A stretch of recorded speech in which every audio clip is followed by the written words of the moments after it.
our regular meeting on February 13th, 2025 at 11 o'clock a.m.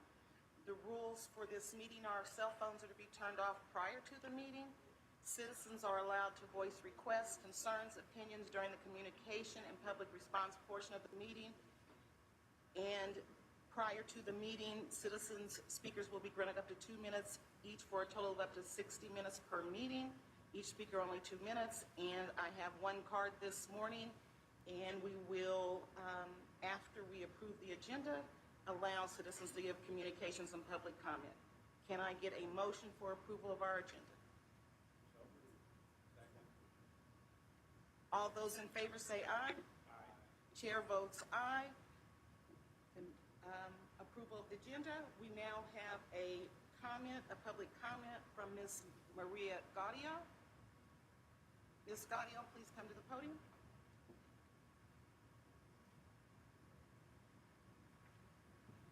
Good morning. I am under the impression or understanding that we still do not have accurate numbers for the November 2024 election, especially within regard to the sheriff and the county clerk's elections. This is unacceptable.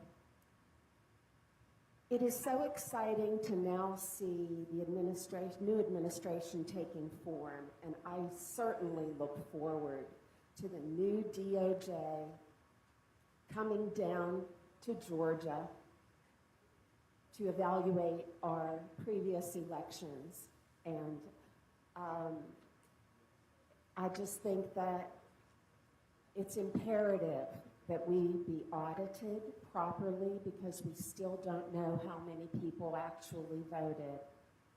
Even the CEO of the Dominion Machines has admitted that there is a way to do it, but Fulton County does not count the actual ballots. So I'm looking forward to the DOJ coming down to rip Ms. Nadine Williams and Ms. Sherry Allen a brand new Anus Equinus Magnus. That's my attempt at pig Latin for Miss Nadine and Miss Sherry. Ms. Gaudio, no, you're expected to have it's very exciting. Very exciting that we have a new administration because you won't self-examine yourself, but somebody else will. Thank you. That's the end of public comment. Under old business, we're going to approve minutes. We had the minutes in the December meeting, but one of the members needed more time to look over them, and so I believe we all have, so we'll do them one by one. The approval of the October 10, 24 minutes. Okay, October 2024? Okay, so let me turn to that.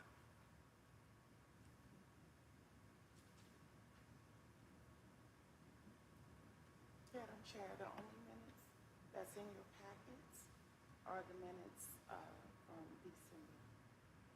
The October and all of those other minutes, you said that you didn't need an additional copy of those at December. Well, I did not bring them with me, so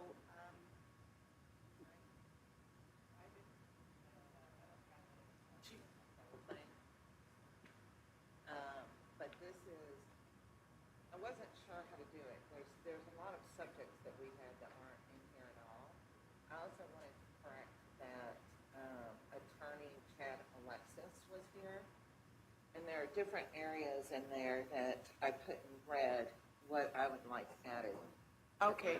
Well, if that is the case, since it's not just a correction, unfortunately, we will all have to see, because I'm seeing like there's an entire page of red. So the red that you have in here is what you would like to be added, and we cannot then move because we haven't all seen what the changes are. So what about... Madam Chair, I make a motion that we hold the October 10th. Well, let's find out all of the ones. Oh, I'm sorry. You're right. Go ahead. And November 8th and November 12th. October 10th, November 8th, and November 12th? Correct. Okay. Madam Chair, can I also remind you all that these are summations?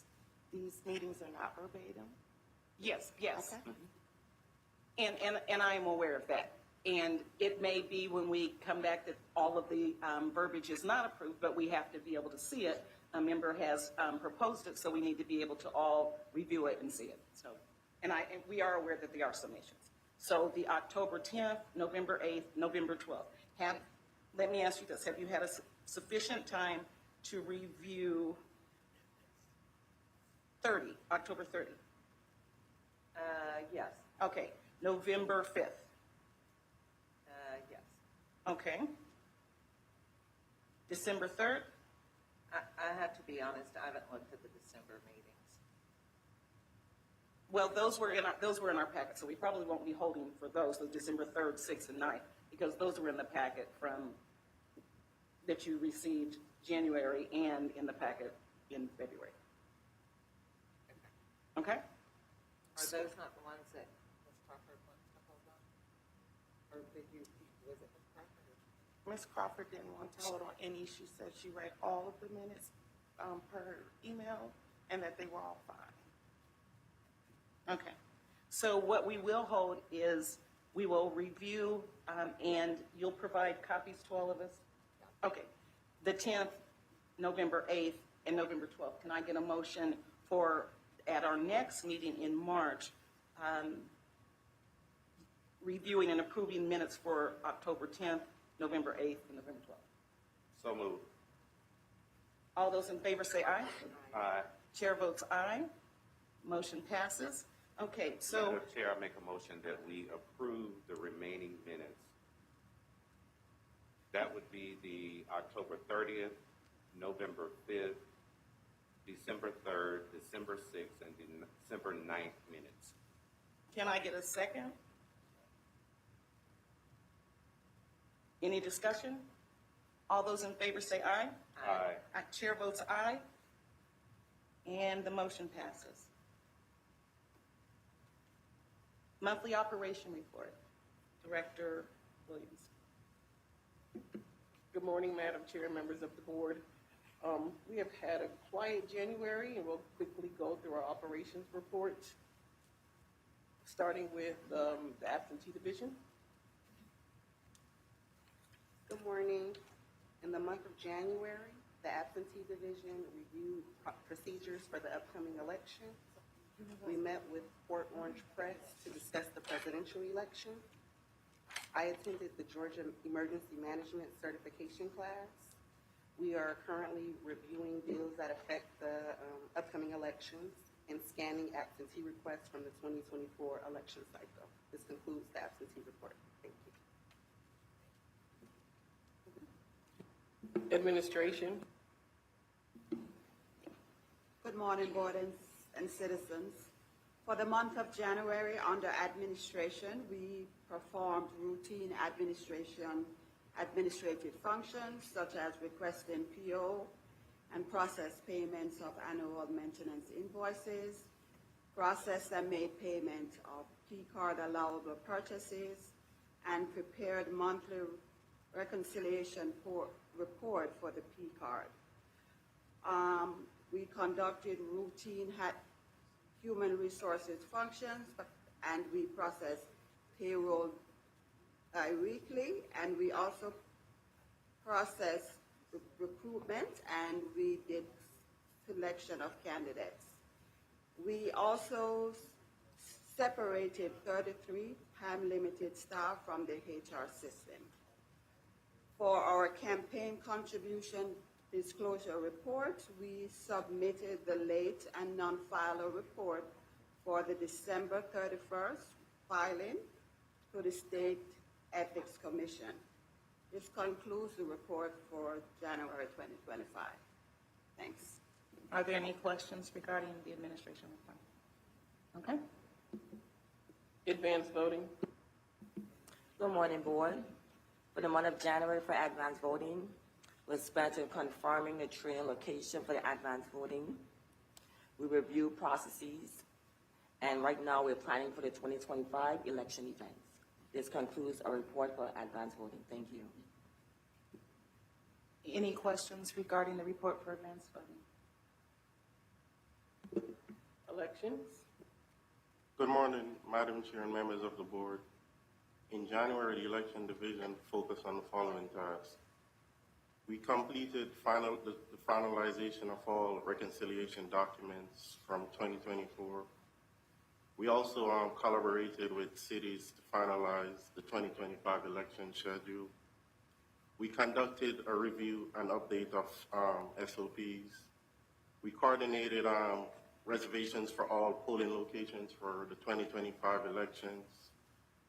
And for the election day operations, the election day division, in preparation for the June 17 primary special election, has begun developing a recruitment schedule, updating SOPs and guidelines, and also finalizing the training schedule, and also revising training modules and materials for poll workers, technicians, and compliance officers.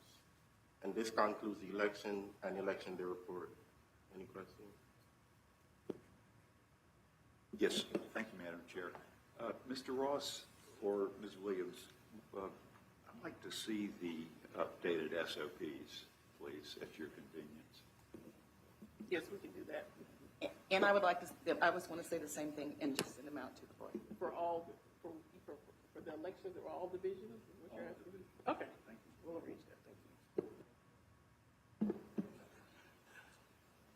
And a comment. Oh, I'm sorry. I don't know how voluminous it is. It's a lot, so we'll create a shared file. Okay. Oh, And you okay, guys can good. access it from your county Thank you. email address. Okay. Now, since we're talking about elections and we heard such a colorful commentary during public comment, the question that I have, the accusation is that numbers are not completed for various races, including the sheriff's race, which I've heard from one of the previous candidates that they can't access how many votes that they have. Could you tell us, is that true? And if so, or if not, what's the process for writing candidates? So that's completely false. All of the election results are currently on our website for anybody to access, including the writing candidate results.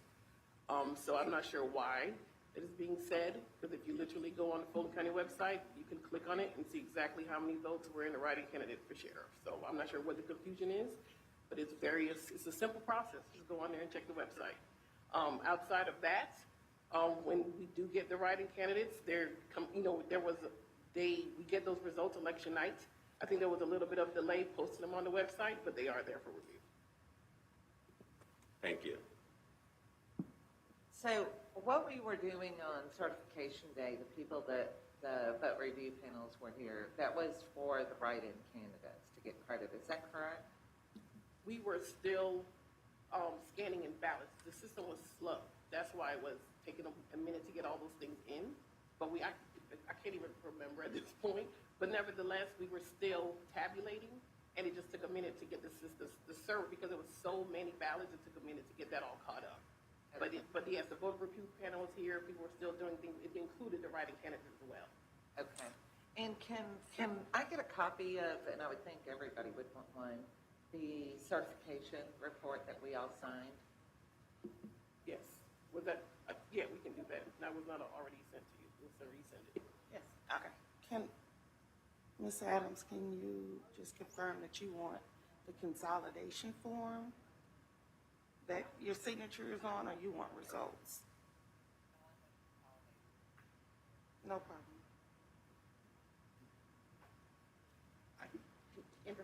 Thank you, Madam Chair. I would like to see the combined results that were post our certification on that Monday evening. I assume it's on the website. Yes. What was certified is on the website. You can click there and see exactly what totals each candidate received. Is that what you're asking? No, because what's certified doesn't include UConvo ballots and other stuff. Well, everything that was tallied is on the website. Okay, that meaning plus things that were post our certification. But when you certify, everything's included. Okay, yes, it is. You certify after you get all the UPAVs in, after you get all the provisionals in, that's what you certify. But it's on the website. Can we get I've seen that on the website. Can we get the numbered list of voters so we know who voted per precinct, per vote method? And that we gave that to you. It's actually, that's also on the Secretary of State's website, but we'll send you the link to that as well. Okay. Yeah, it's on the Secretary of State's website And that's for the the entire correct, state of Georgia. that's the correct list. That's not raw data. It's the correct list. You can go in there and look yourself up. It's literally on the SOS website. And just the link. Yes, we'll send you the link. Because I've not been on the site to check that. Can we manipulate that in spreadsheet format so that we can buy sequentially by voter registrations? I would have to see what it lets you download because it's going to be pretty large, but I'm pretty sure it has everything that you need on it. Because if not, I'd like to be able to search by precinct, by voter registration number. We have a duty under Section 493B, or whatever it is, to make sure that, as you know, that no voter has voted twice. So I'd want to be able to see Okay, that. so once we send you the link, if you want to review that file, and if you have any questions, I can reach out to the SOS for you in regards to that. And that's what I was gonna suggest. Once the link comes to you, if there's something not there, then, can you send a board-wide email about it and then? Great, thank you. Okay?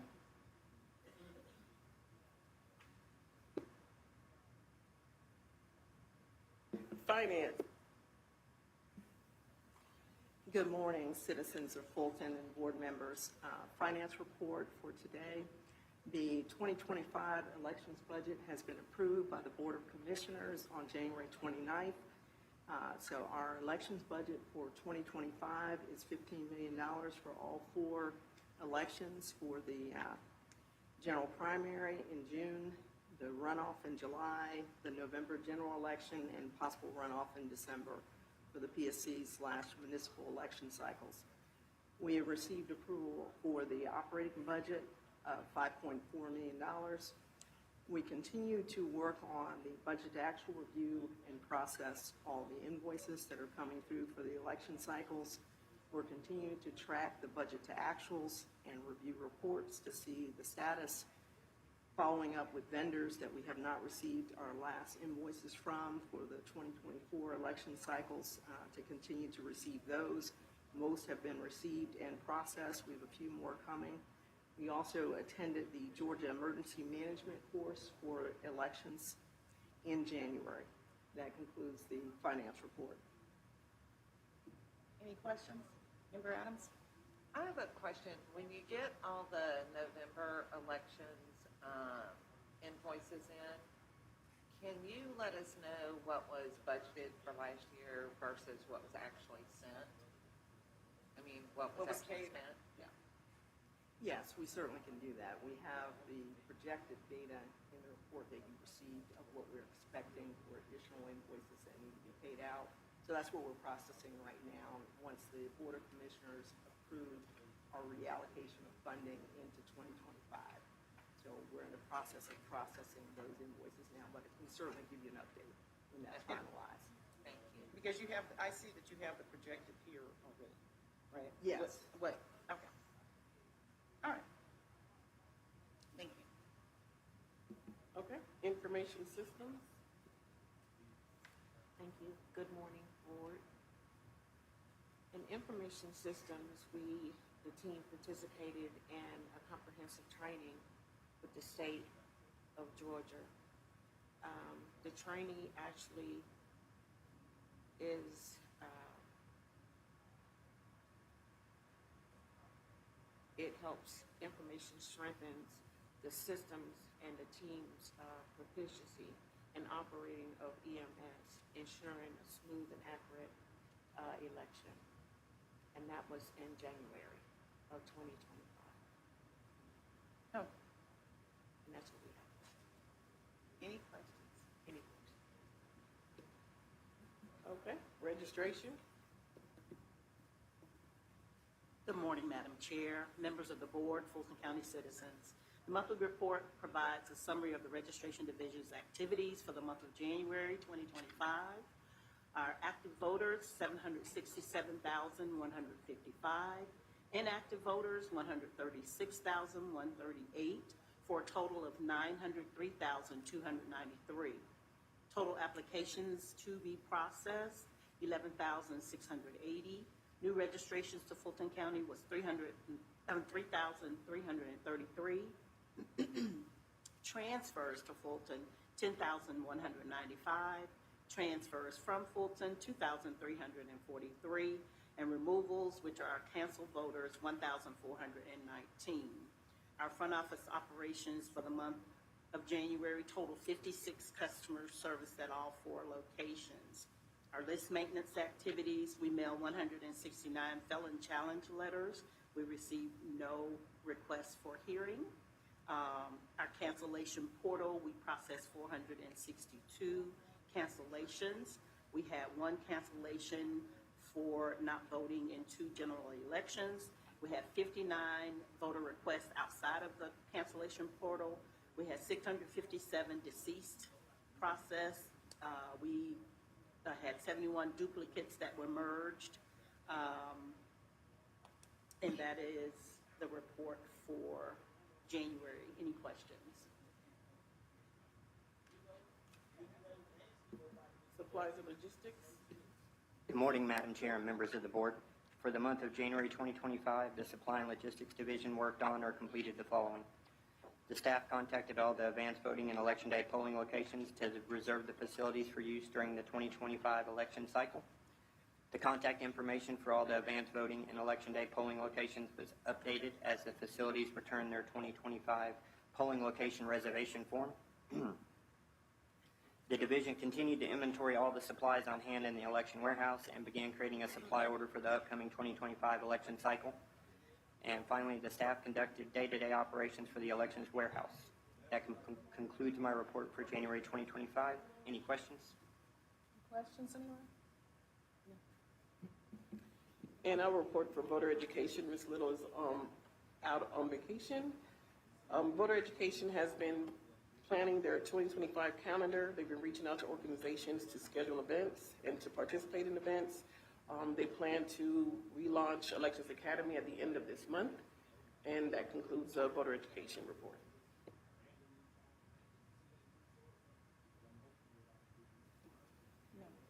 Okay. And that concludes our operations report.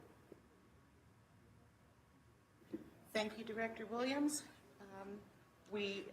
Under new business, we have approval of the drafted 2025 BRE meeting schedule. It's in our board packet. Can I get a motion for approval for the 2025 meeting schedule for the BRE? Second. All those in favor say aye. Chair votes aye. It passes. Approval of advanced voting locations. Special primary public service commissioner, special election on June 17th, 2020. Yes, so we have identified 17 locations that we would like to open for the the Public Service Commission election, to evenly distribute them throughout the county. I will read those off to you now. The hours for that election will be from May 27th to June 13th. Voting hours will be from 9 a.m. to 6 p.m., Saturdays from 9 to 5, and we are not going to do any Sunday voting. The locations as listed are Adams Park Library, Alpharetta Library, Buckhead Library, and let me retract. Alpharetta Library will include a drop box. Buckhead Library will include a drop box. It'll also be C.T. Martin, which will include a drop box. College Park Library, which will include a drop box. Also will be here at the Elections Hub, Grant Park Recreation Center, Joe P. Garner at Ponce de Leon Library, Metropolitan Library, Milton Library, Northeast Real Oaks Library, Northwest Library at Scotts Crossing, Palmetto Library, Roswell Library, Standing Springs Library, South Annex, and Wolf Creek Library. So these are the 17 locations that we are asking for board approval. We do plan to send out a memo to the municipalities tomorrow to give them an update on the election. And if any of them want to add additional locations at a cost to them, we will propose that to the board on another date. But these are the 17 the county is going to plan to open. Okay, and I would just like to add from this list that Northeast Rural Oaks Library will have a Dropbox, Sandy Springs Library, a Dropbox, and Wolf Creek Library. Yes, thank you. I Based missed that one. upon Ma'am, the thank schedule you. that you've put in here. Any other questions from any other board members regarding Mr. Johnson? Or Vice Chair Johnson, sorry. I forgot about that. Not up last year. It carried over. Couple of things. First thing, I do know that the city of Atlanta is, if they have not, they're going to inquire about Roselle Fan being an early voting location. I think Metropolitan Library is the closest one to it. However, there's a contention that Roselle Fan would be a better location. And I don't know that to be the case, but if you can check into that, just to see if it's a possibility. I don't even. Yeah, so they're probably maybe 2 or 3 miles from each other, if Right. even that.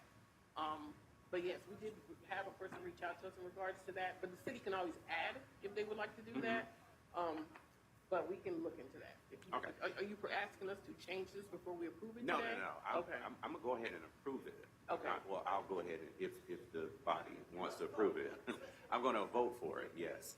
But I did want to bring that up publicly that there's been a request from that area to look into Roselle Fan, maybe not even being for this election, but possibly in November or in the future next year once it's, Okay. vetted properly, of course. Well, may I put in, may I ask this question, if we look into this and decide to switch, may we have the board's approval to change from Metropolitan to Roswell Fan if we see it's a better fit? And then I don't have a problem with that, yeah. And my second question is, I'm assuming that because the South Annex is still open, we're still not close to or we don't have a MARTA stop at this location Yes, yet. exactly, there's no martyr on the street. Is there any update on that, or? Last I was advised, MARTA said they were not able to provide it. That's the last. Oh, they're thing I heard. not able to They're provide not it. able to provide it. Unless I have not been updated as far as that, but that's the last thing, past correspondence I had, that MARTA was not available. Okay, thank you. That's all right. Do we have any cities that are gonna run their own election? I know Palmetto and someplace else always. We reached out to all the cities this year. All of them said they want us to conduct their elections. I know after 30, Palmetto has probably done their elections for over 30 years, but they actually asked us to do their election as well this year. Really? Yes. Okay.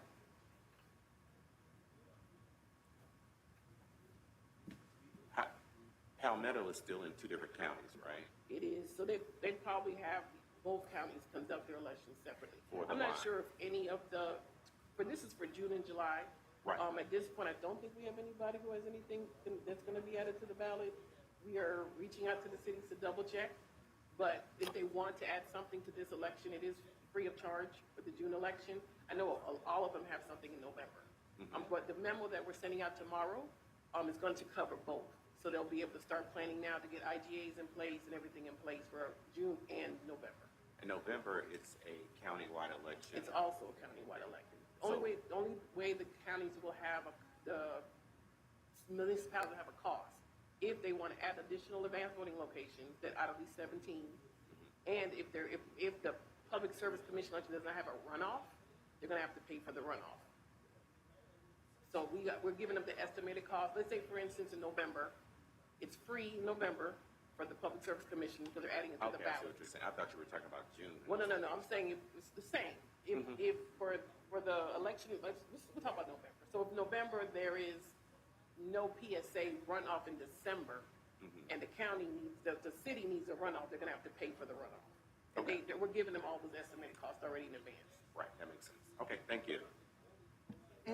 And when you say free, we still charge the cities per registered voter or something like that? No, it's completely free because we have an election. If it's a countywide election, they're just adding something on our ballot. There's really no other cost that is affecting our budget. But if they want to add an additional advanced voting location out of these 17, they'd have to pay for that.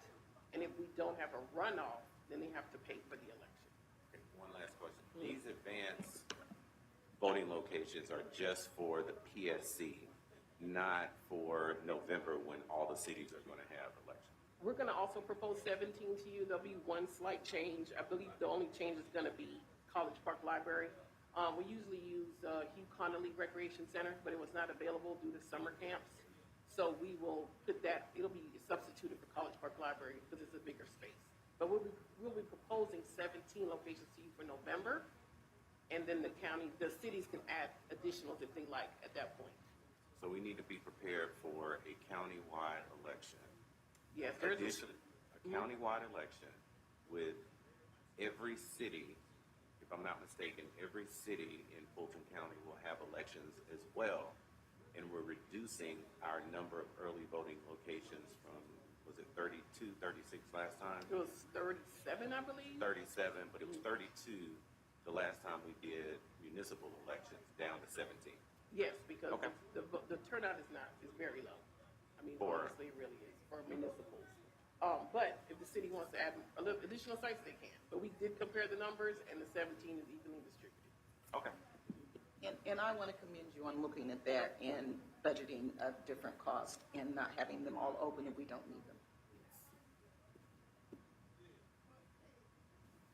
Anything further?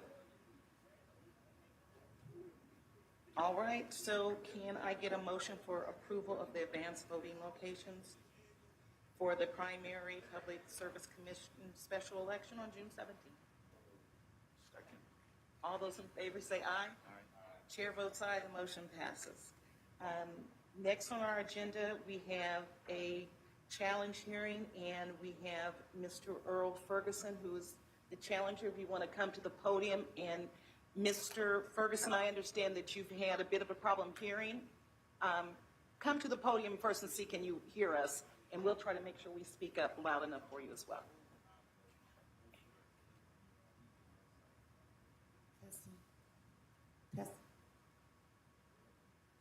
So, Mr. Ferguson, I don't mean to embarrass you, but Member Adams said that she asked for the podium to be moved up some, but we were unable to do that. Are you able to hear us sufficiently?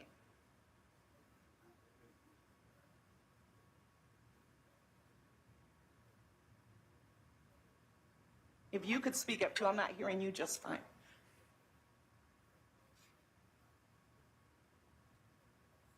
Okay.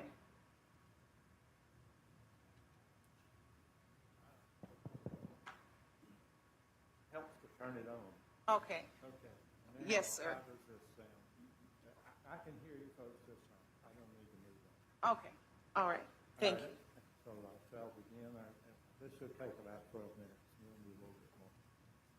And board members have copies of this speech, and so does the registrar. Okay, this is your statement. In case Okay. of a difficulty hearing. I'm Earl Ferguson. I'm a registered voter in Fulton County and have been for several decades.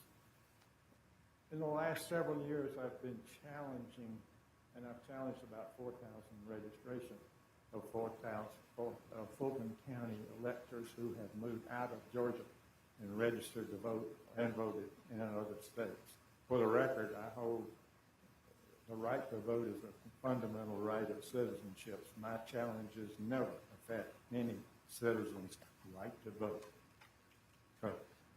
Because they've moved to a different state where they now registered to vote, that makes them ineligible to vote here. In 2019 and 2020, I challenged about 400 registrants who had moved to North Carolina and registered to vote there. Those challenges were all approved. Ms. Crawford and Mr. Johnson were on the board at that time. Can you hold just a minute? Okay. Mr. Ferguson, it was me. It was not you, sir. I'm sorry, what did you say? My mic was on at the time, and they just wanted me to turn off my mic. I'm sorry for interrupting you. Okay.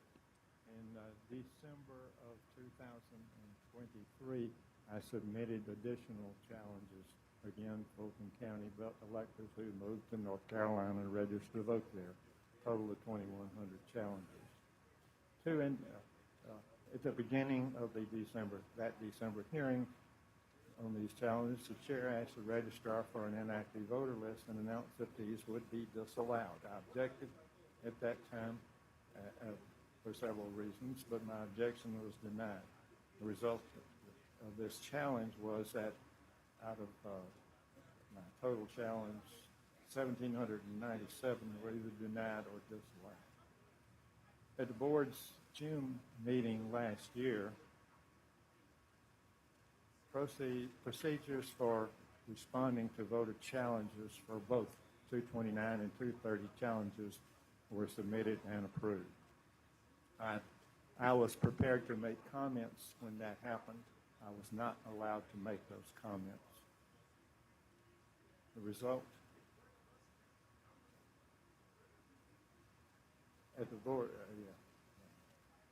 because of this issue, I decided to prepare the challenges being discussed today. We rechecked my December challenge list against the current Fulton election voter list and found that 1,618 out of my 1,797 were still on the rolls, about 90%. We then compared this list of 1,618 to the current North Carolina voter rolls. As a result of that comparison, we discovered, to our great surprise, that a total of 1,475 of these individuals then voted last year in the federal election. Those are new to my challenge opportunity, so that justifies my bringing this challenge today. I decided not to challenge the whole 1,475. I just made a short list together. I originally went through my 2093 list and did a random select and wound up with 21. I noticed that only one of those was active, and I knew I was going to run a problem there, so I added 2 other active voters. That's how I got to 23.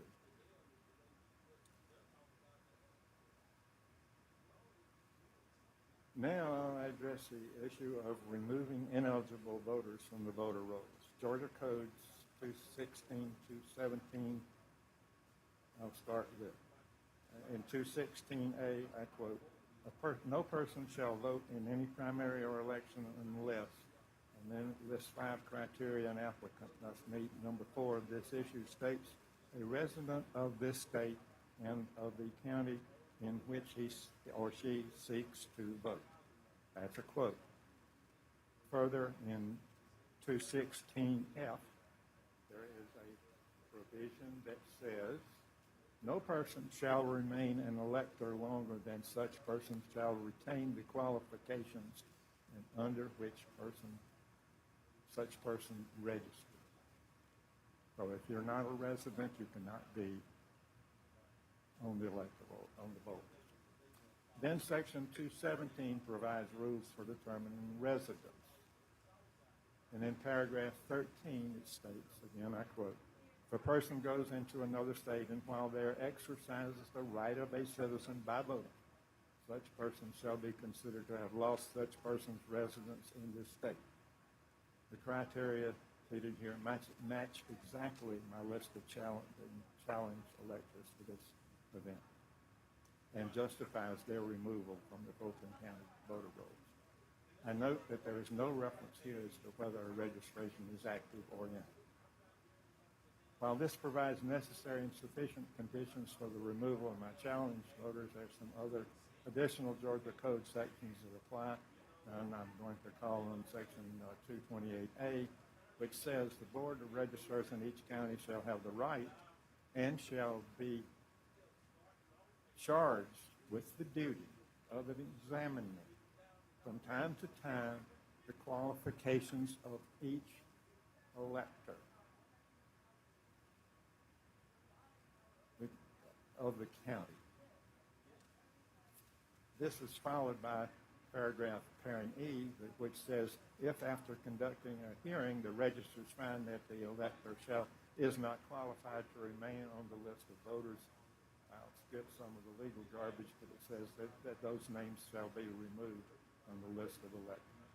While it's not directly mentioned challenge voters, it does clearly require that non-qualified electors are to be removed from the list of electors.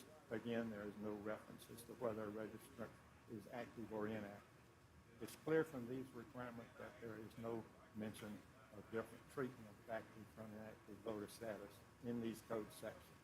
There are two references in the board's procedure documents that attempt to justify the exclusion of inactive voters from all challenges. First, Georgia Code is 2122-235, paragraph B, which I will read.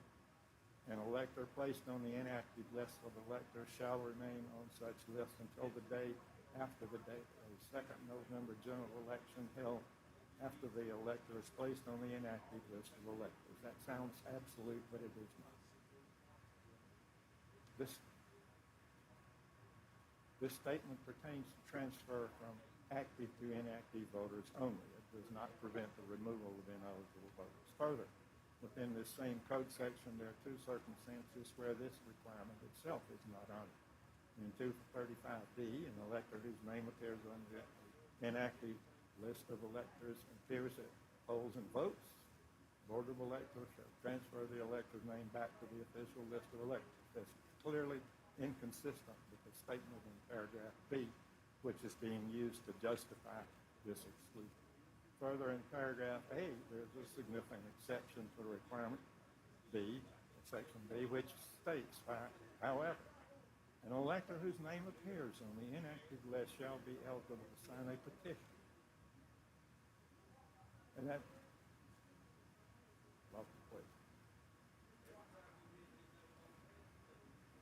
to return the elector to the official list of voters, if the elector still resides at the address listed on the registration record, and shall be grounds to proceed under Code Section 234. 234 is the section of Georgia Code which establishes someone to be inactive. 235 tells you what to do with them. So that transfer back then opens up Section 234, which has in paragraph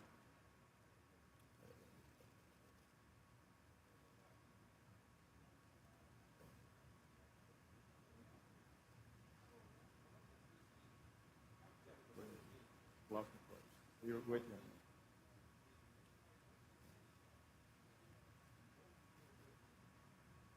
Okay, Section 234 statement is, nothing in this code section shall prevent the removal from the list of electors of an elector for ineligibility to vote. Again, this is inconsistent with paragraph 235. In summary, there are several reasons why this reference is not adequate to prevent the removal of inactive voters from 229 and 230 challenge. But first, this statement pertains to transfers from active to inactive only. It's not supported in the primary code sections that deal with voter eligibility, specifically the reference in code sections 216, 217, and 228B, which I've referenced earlier. The requirement spelled out in 235B is not supported by the exceptions in subparagraphs A and B. The reference provisions of 234H will identify ineligible cast voters and cause their removal. And I'd like to call your attention to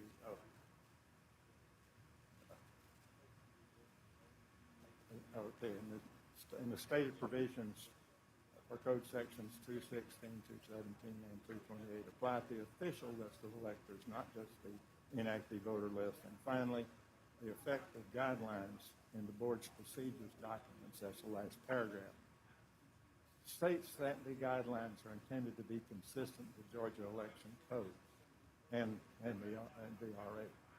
This provision does not meet that criteria. In conclusion here, the reference to 235B does not justify the rejection of inactive voters from the challenge. The other justification is from the NVRA, Section 8, Paragraph D1.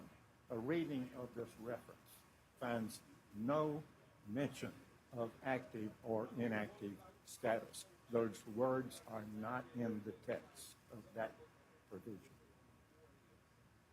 Furthermore, if you go to the entire Section 8, you will not find any reference to active and inactive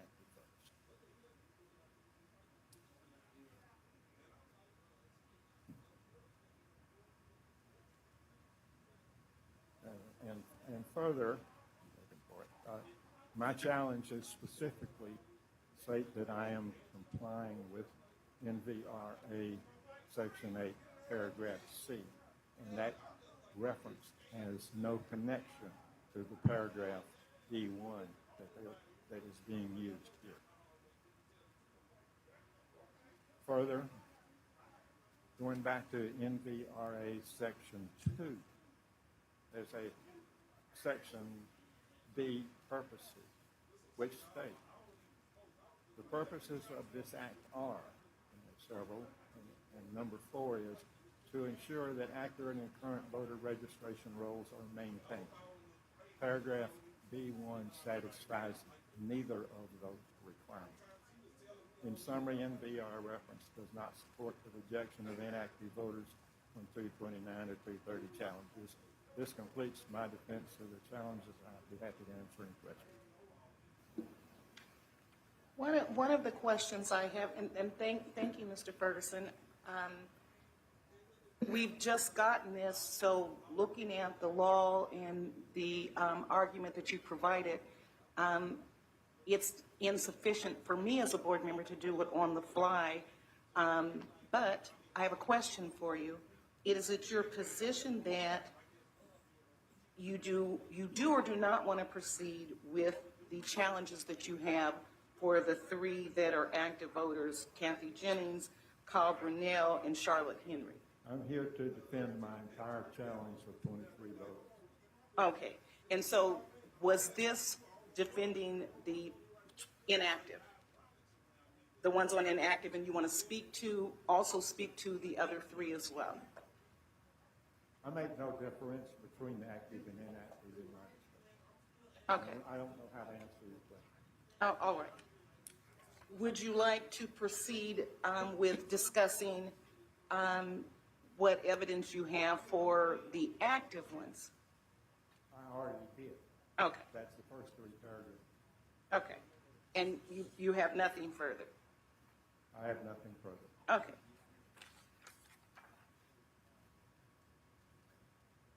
Any questions from the board? Mr. Deacon? I don't have any questions. Comments? Yes, I think that our procedure that was passed last year, I believe in the fall, is fatally flawed because it has this distinction between active and inactive. I voted against it. I worked with Ms. Crawford to develop a more enlightened procedure, which I'm not going to go into the things that went behind that, but I voted against it because there is a savings clause in the procedure that we have, which is nothing herein in the procedure is intended to conflict with the Georgia Election Code or otherwise with state law. That does, for the reasons you mentioned, that does conflict with the Georgia Election Code. The Georgia and Election the NVRA. I'm sorry, I'm on the board, you're not. Excuse me.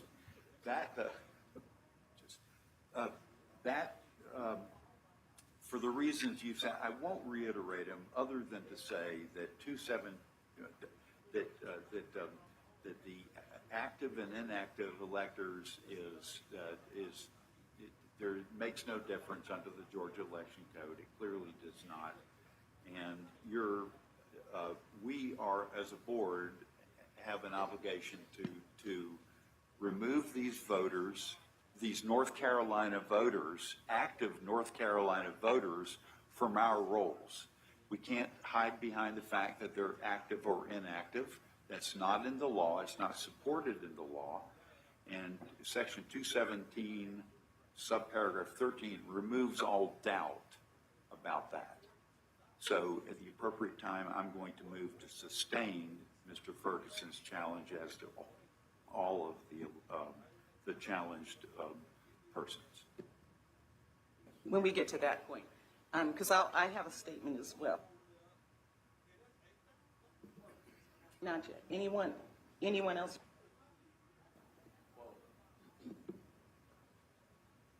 I'm trying to get both sides of the story because he has had an opportunity and then staff wants to rebut. I won't say No, rebut, we're going to but hear from staff, but I'm trying to I don't get the have board anything first. to say before I hear from staff. Okay, no, I'm going to hear from staff. One of the things that I would like to say is, I'm just seeing your argument today. I was not a member of the board when the procedure was passed, so I do not know what rationale went behind that. And then you've raised comparisons of the law today that prior to today's meeting, I had not had a chance to review. We are going to listen to staff. My suggestion and question to you is, if we roll it over to the March meeting to consider, is that something that you would consider, or would you want a up or down vote today? Because I would like a sufficient time to compare, look, consult with the law, read what the law is, and review what you have said in conjunction with the law. Thank you very much. I would like to suggest that you reopen those three documents, put them out for public to comment, and then have a discussion, open discussion on them, the pros and cons of them at a board meeting. That was not done in June of last year. Like I said, I am not aware of that, but I will find out. But so you're not opposed to having it moved to March if necessary? We need to get it cleared up well in advance of the next election. I don't think we have anything coming up in the immediate future. Okay, thank you, Mr. Ferguson. I would like to hear from staff now. Good morning, Madam Chair and members of the board. December 31st, Mr. Ferguson provided a challenge, which was a Fulton County holiday. Mr. Ferguson emailed the voter challenge to of 23 voters. Of the 23, 3 were in the active status, which following, only 3 of the 23 were actually in the active status. The others were inactive, and following the procedures by this board, they were rejected.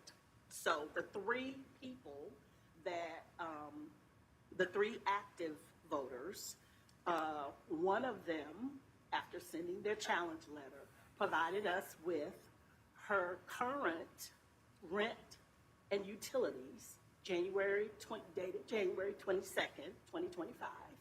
So she is, Which that is Ms. person is Henry, that? Charlotte Henry. And in your packet, you will see her invoice for her rent and her utilities. Jeremy, I have that name, please. Charlotte Henry. Charlotte Henry. Charlotte Henry. And we just got this morning as well. This is giving more credence to my putting this over. It's, where in the packet is this?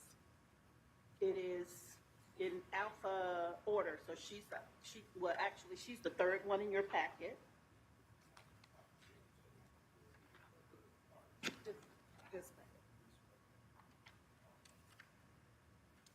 And you'll see the letter that we sent to her, her notice of hearing challenge letter. For the record, I'd like to withdraw my challenge on that person. And then you'll see her rent and utilities bill dated January 22nd, 2025.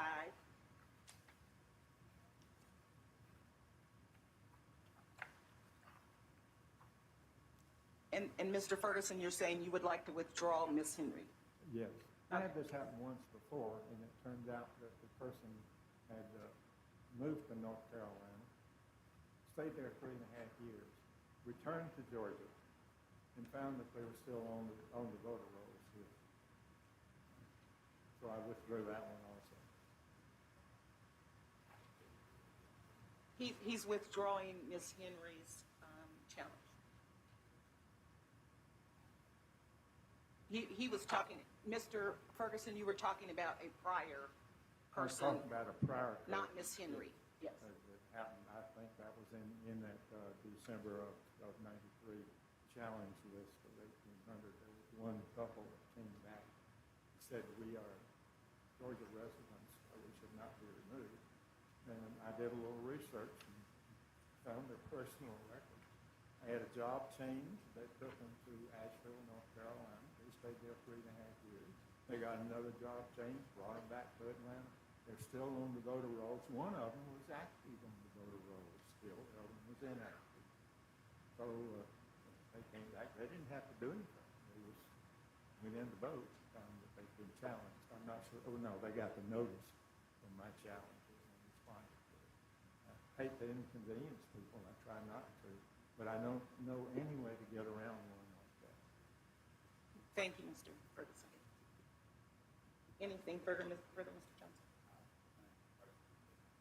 The other and two I'm did sorry, not wait, yes. respond. The Wait, other finish two up. challenged voters did not respond, but they have not exercised their, Mr. Brunel hadn't voted since 2018, and Ms. Jennings hadn't voted since 2018.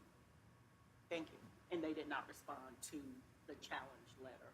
If we get the letter back that we sent to their current addresses in our system, they will be placed into inactive status based on having returned mail.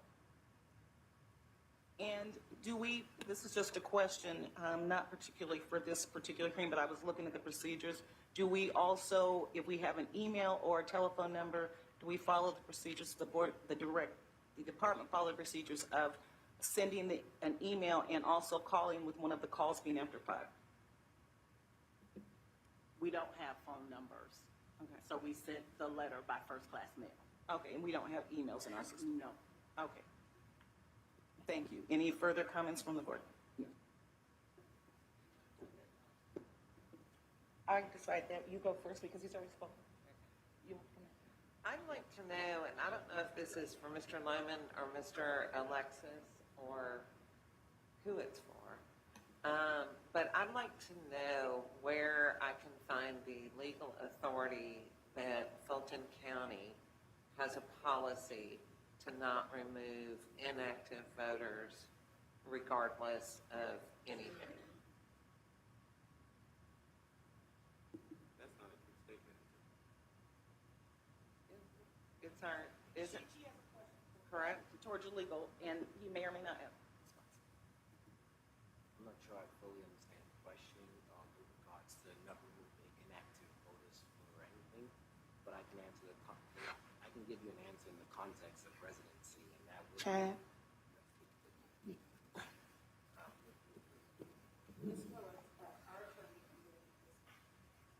So I don't have, I'm not sure I fully understand the question about removing the inactive voters for any reason.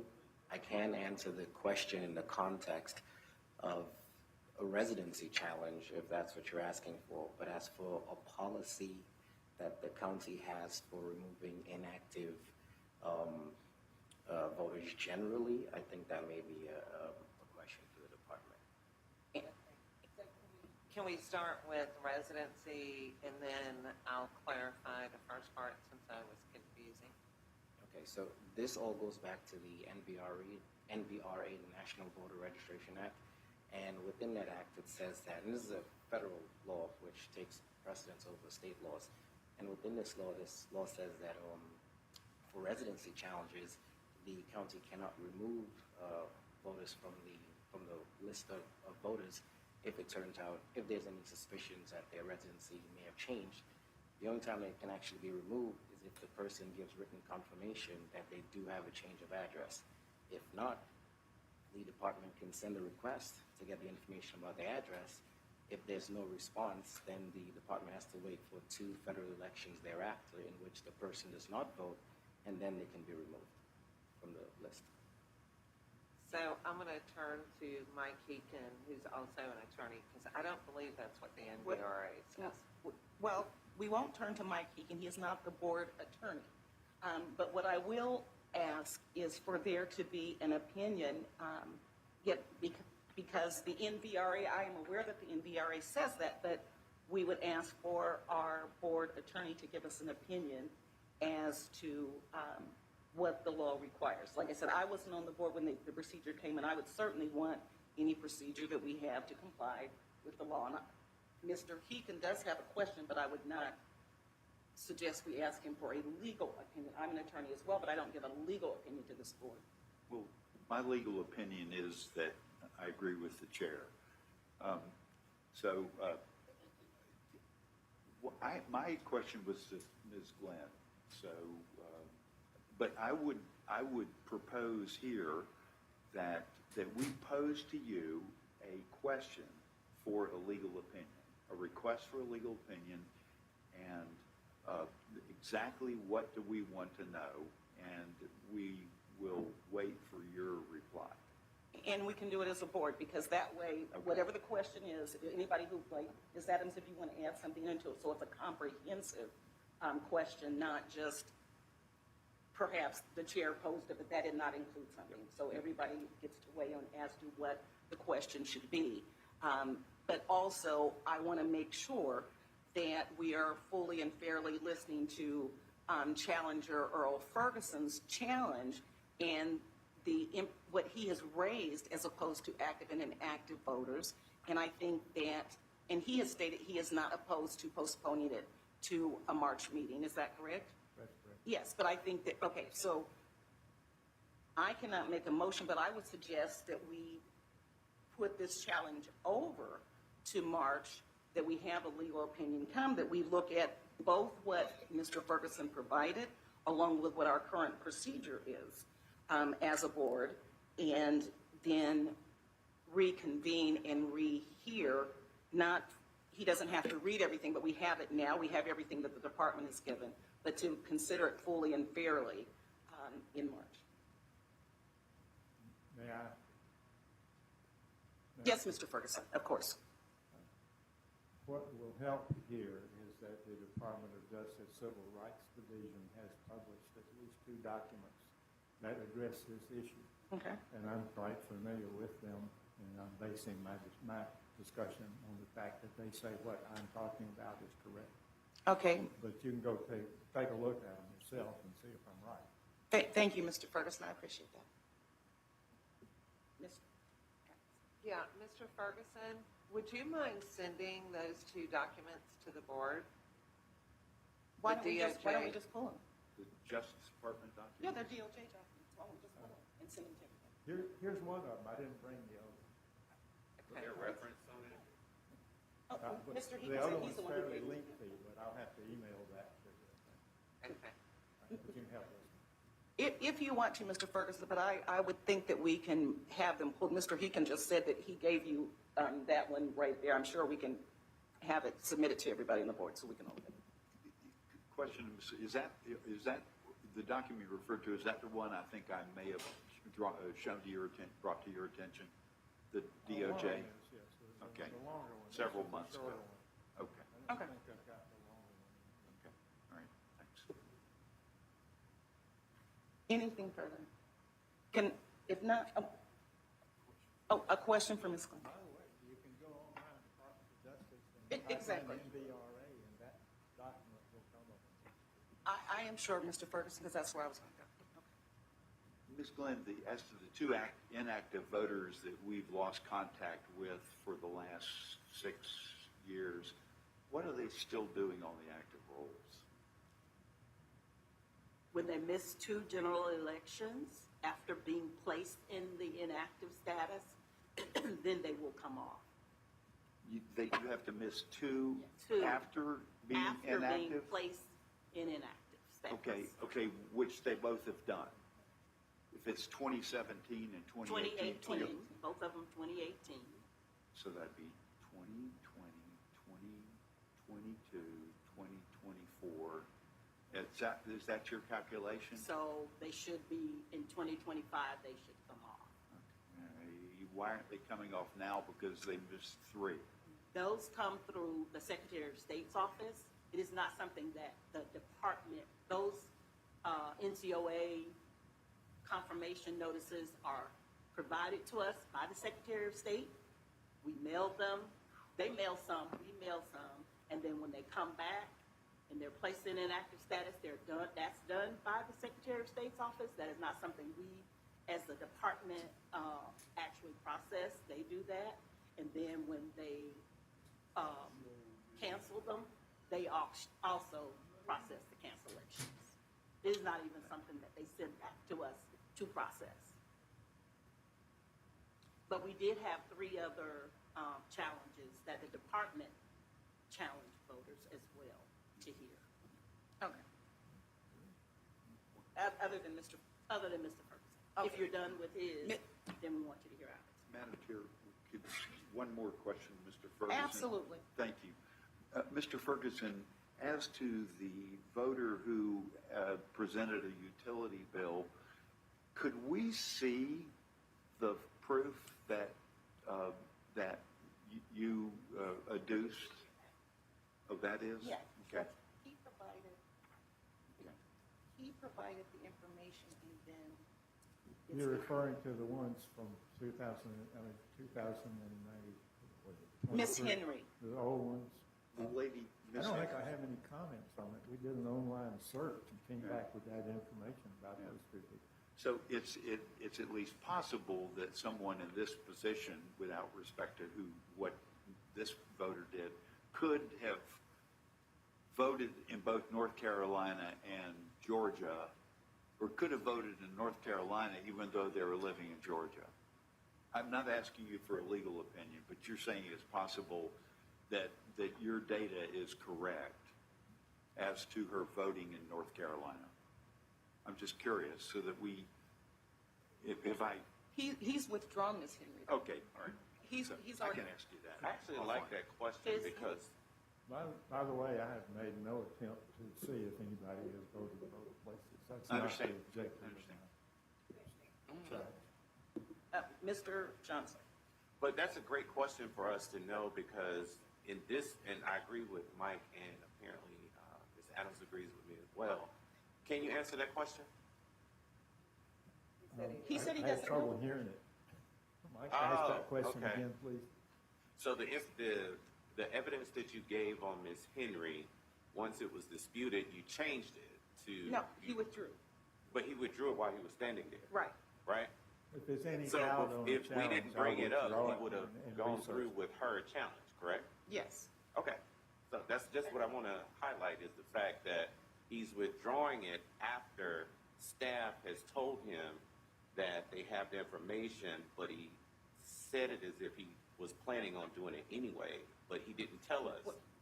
Well, because because once he challenged, we have a procedure that has to take place, which is what they followed. And when the procedure takes place, they found that she provided proof. So that's what I think the law is hoping Right, I agree. would come about.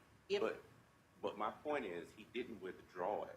He could have withdrawn when he got here this morning. He could have withdrawn before he started talking this morning. He didn't know. But I didn't know He that didn't know. they had done this response at that time.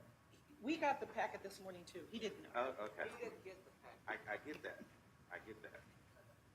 I can't give him the packet. It has her personal information, identifiable information, so I cannot give it to him. Right. Yes, that's But- I agree. So the system is working. Yes, The system that's is what it sounds like to working me. as The far system's as working. when we sent her the letter, she lives where the system says she lives. She provided her proof. That's what it To keep from having to come to the hearing and miss work, we gave her the opportunity to send us the proof that she sent us current utility bills and her rent payment. Right. Invoice. And I'm with Mr. Heaton. The system And is working. Mr. Ferguson's information on Miss Henry showed that she was registered in North Carolina, but she never voted. She had no voting history. The other two people does show, and you have it in your packet, that they voted in North Carolina, and they did not respond. Okay. So that's part of the packet that you have. If that's correct, that's an error on my part, because I sorted the list to see who had voted, and I thought that everybody I was submitting was a person who voted. In fact, I happen to have the record here. And so I understand what Mr. Johnson's position is. But, okay, can we, just for clarification, one of Mr. Ferguson's arguments, and obviously this is something we'll carry over to March, that there's no distinction between active and inactive. That's your contention, Mr. Ferguson, correct?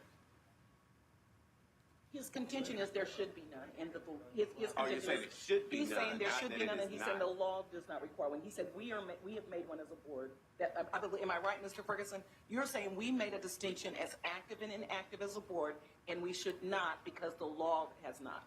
Isn't that your position? So my question is there a legal distinction that was not that's not created by this board of active versus inactive? Not to my knowledge. I'm talking to staff. Thank you, sir. Whoever can answer that question. My question is, did the Fulton County Board of Registration and Elections create this distinction between active and inactive? Yes or no? No. The code does. I'm sorry? Your code The gives official the code of distinction Georgia. between inactive and active. So there is a distinction in the code yes. between active and inactive? Yes, sir. Okay. There are some other counties in the metro area that are also doing this, but I have no idea whether they preceded ours or followed our lead. So you admit that there's no consistent process or procedure in the entire state of Georgia? I'll take the smirk as a yes. Procedure within the law. I'm sorry? I mean, there's a substantial procedure within the law. Obviously, there is not, because if there were a consistent, clear procedure, which is one of the problems that counties are having all over the state of Georgia in dealing with this process, that if it was so crystal clear, it wouldn't be that hard to do. But if you look at Cobb County, Cherokee County, Fulton County, DeKalb County, Ware County, Bacon County, the processes are different because it is not clear. That is true. And it would be nice to have some sort of uniformity. I would agree with you on that. And that's one of the things that this board has consistently said to the state legislature, to have something that everybody clearly understands. Because even on this board, you get contention or conflicting thoughts about what should happen and what should not happen. And everybody refers to, well, this is in the law, this is not in the law, until we try to get the process together and then we realize it's another step. So at least we agree on that. All right, Madam Chair.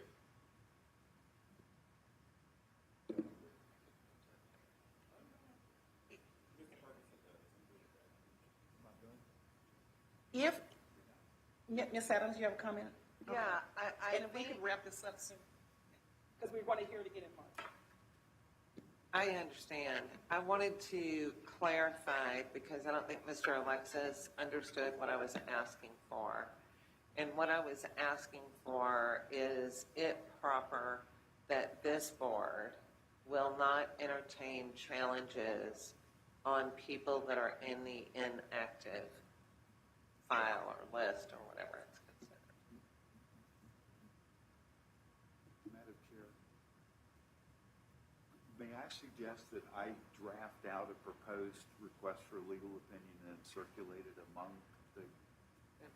Okay, good. But I thought that's what we had agreed to, as opposed to going back to Mr. Alexis. But we should circulate it. Oh, With that's your why I said it permission. should go to everyone, so everyone can, Okay. we can all wordsmith, and then Great, it can thanks. finally go to Mr. Alexis. Thank you. So he doesn't get it piecemeal. Is that all right? Okay. And that probably will be more efficient for us all. Mr. Ferguson, thank you. We'll put this over in March, and we will hear it again, but we will thank you for providing a written statement, for giving us your rationale and what you're basing your opinion on and what legal positions you have taken. And we will be back here again. Thank you very much, and I appreciate the attention I have gotten on this issue. I will be back in March. Okay, thank you very much. We appreciate it. Yes, ma'am. And Mr. Ferguson, I really want to thank you too. I appreciate your dedication to this and to Fulton County. I don't drink light beer.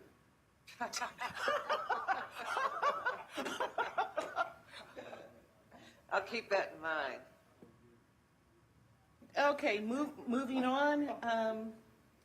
We have nothing for executive session at this time. Can I get a motion to adjourn? Excuse me, I have 3 Oh, other you have, challenges for the department. sorry, I forgot. Miss Glenn's challenges, yes. Yes. The department challenges. The department challenges. In your packet, our challenges start at Elba Corrado. And Ms. Corrado registered through the DDS on 7/19/2023. Last participated in November, in the November election, voted early, October 22nd. She is registered at a commercial address, which appears to be a used car lot, ATL Motorsports. We have received no response to our challenge notice, and I have provided you a picture of the car lot.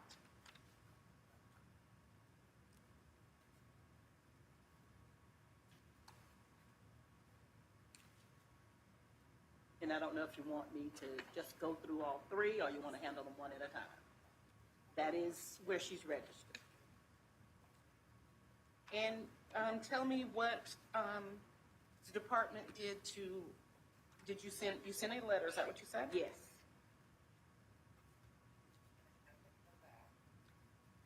When, do we have that when you sent the letter? We get so much return mail that I can't tell you whether or not it came back yet or not. Well, but they haven't reached out to the department to challenge or give any evidence other than.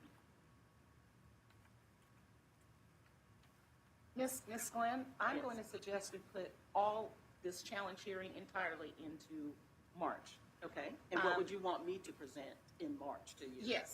Yes, but what I'm going to suggest is, you said that you get returned mail. I would suggest that we look to see if it was returned, because we're still under what the board's procedures are. You're just saying that you have not checked to see if it came back. Not looking for this one piece or these 3 pieces of mail out of all the thousands of pieces that we get back a day. No. Mr. Hughes? Madam Chair, may I suggest that the notice of hearing is dated? We don't know when this went out. It identifies the date of the hearing, but otherwise, if it were in November, I would vote to sustain the challenge now, but if it were. It was January. January, okay. It was January, but yes, I will make sure that my staff going forward, make sure that there's a date. My next question is, do these go out, are they regular mails that return receipt? How are you sending these? Certified? We send, receipt? no, we can't afford to send certified. It is first-class mail. Okay. Ms. Adams, you have a question? Have we verified that any of these people are not here? I know besides Earl, there are 2 women here and they look familiar, but there are a couple of women that have been in and out of the room. Have we just verified that there's not somebody that's shown up? That's Well, true. I'll just call I the have name. not called the name. Okay. Elba Corrado, Scott Michael Harris. Ashley Sterling. Just wanted to make sure. Thank you. Thank you. Are any of these in inactive status? No, they are No, not. they're all inactive. They're all active. Okay. Inactive status, they're on their way to being canceled after 2 general elections. Active, they're still on the regular books. Even inactive can vote, but by proving that they live at their address. Is there any objection to a letter, a notice of hearing going out with the March date, but with the date that it is actually being mailed as well? I'm asking No. the board. No, I don't. But should we have a time period? Meaning, if it was, even if the letter was sent and dated February 1st, and do we have a time period between when the letter is I mailed believe our and the hearing? I believe our procedures, and I believe the law may say the time period between the challenge and the hearing. Ms. They Blair. just have to have notice within 3 days. Oh, it's If 3 we're days. Okay. challenging in January, that is set for the February month. meeting. February is set for March, and so forth.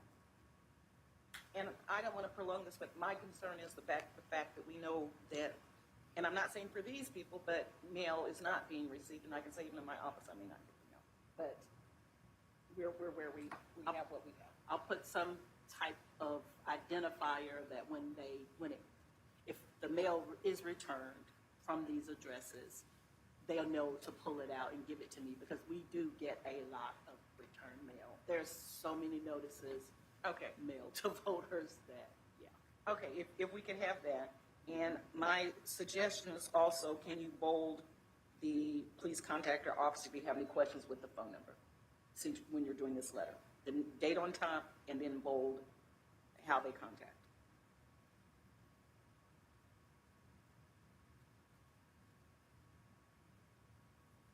And I have no further suggestions on this. I'm just waiting to make the motion to adjourn. Well, you need to turn off. It's on. Okay, can I get a motion to adjourn? Did you have something, Mike? I was just making sure you didn't have anything else. Yes, I have a motion to adjourn.